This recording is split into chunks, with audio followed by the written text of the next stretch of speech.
PCOD की मुख्य वजह मेटाबॉलिक इंटॉलरेंस है या हम कह सकते हैं हार्मोनल इम्बैलेंस। इसकी वजह मेनली है हमारी सीडेंटरी लाइफस्टाइल कि हम जंक फूड खाना, लाइफस्टाइल में एक्सरसाइज का नहीं इंक्लूड होना। हेल्दी प्रेगनेंसी जब जो लेडीज़ होती हैं, लड़कियां होती हैं, वो जब प्रेग्नेंट होती हैं स्टार्टिंग टाइम में, तो हेल्दी प्रेगनेंसी के लिए उन्हें क्या कुछ सुझाव आप देना चाहेंगे? प्रेगनेंसी के पहले दे शुड कंसल्ट गायनेकोलॉजिस्ट। कुछ टेस्ट होते हैं जो प्री कंसेप्शनल प्रेगनेंसी से पहले कराने चाहिए। ड्यूरिंग प्रेगनेंसी अगर वो टेस्ट पॉजिटिव आ जाते हैं और उसका गर्भ में पल रहे बच्चे पर कुप्रभाव पड़ता है। प्रेगनेंसी की सही उम्र 22 से लेकर मेनली तो 35-38।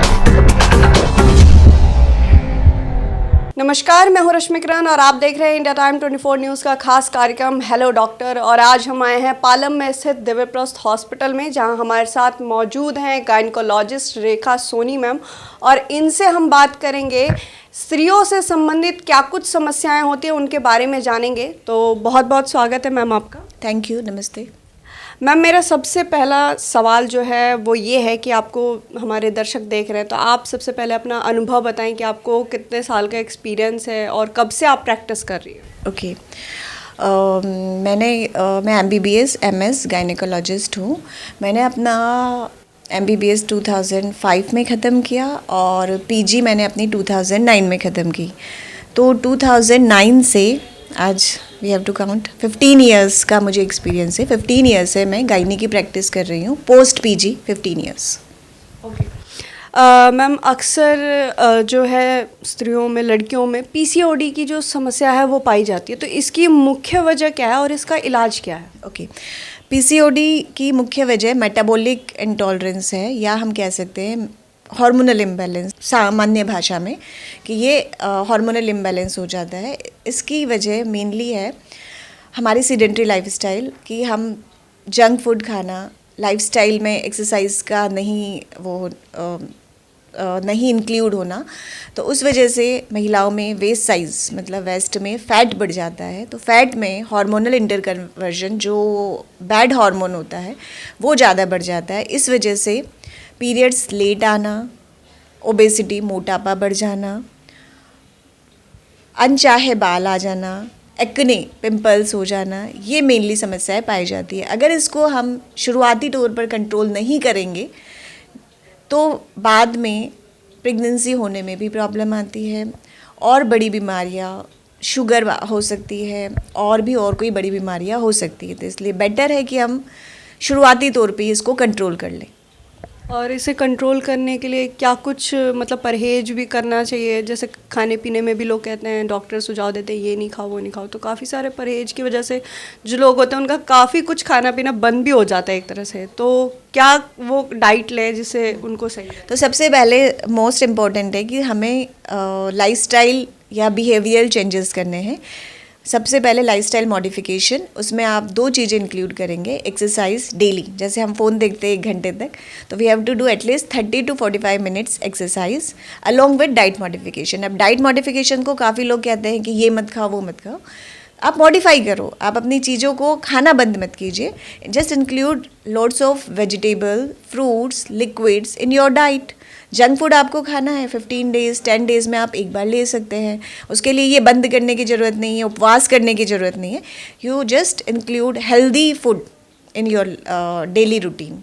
ओके। एक सवाल मेरा आपसे ये है कि जो पीरियड्स की प्रॉब्लम अक्सर लड़कियों को होती है कि ठीक है पीरियड्स तो महीने महीने आ रहा है वो चलता है, कभी कभी ऐसा होता है कि महीने में 2 बार आ जाता है, और कभी कभी ऐसा होता है कि 2 महीने का भी गैप हो जाता है। तो कुछ लोग ये सोचते हैं कि कहीं प्रेगनेंसी वाली बात तो नहीं है, कुछ लड़कियां जो सुनती हैं उस वजह से डरती हैं। तो क्या रीज़न है, क्या ज़रूरी है कि प्रेग्नेंट हो तभी ये महीने का गैप हो? कोई और रीज़न भी हो सकता है 2 महीने के गैप होने का? क्या इसके बारे में?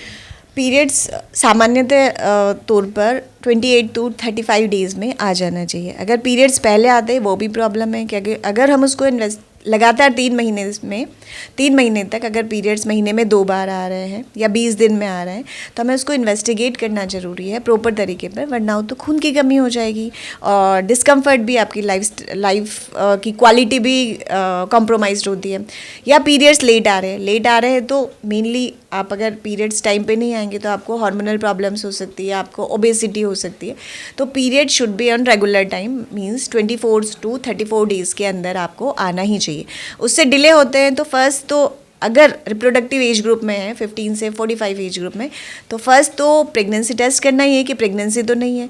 अगर प्रेगनेंसी नहीं है फिर भी पीरियड्स ऊपर नीचे आ रहे हैं तो हमें उसको जो भी आपकी नियर बाय क्वालिफाइड गायनेकोलॉजिस्ट है आप उनसे जाकर मिले, वो टेस्ट और चेकअप करके आपको बताएंगी कि क्या क्या प्रॉब्लम्स हो सकती है।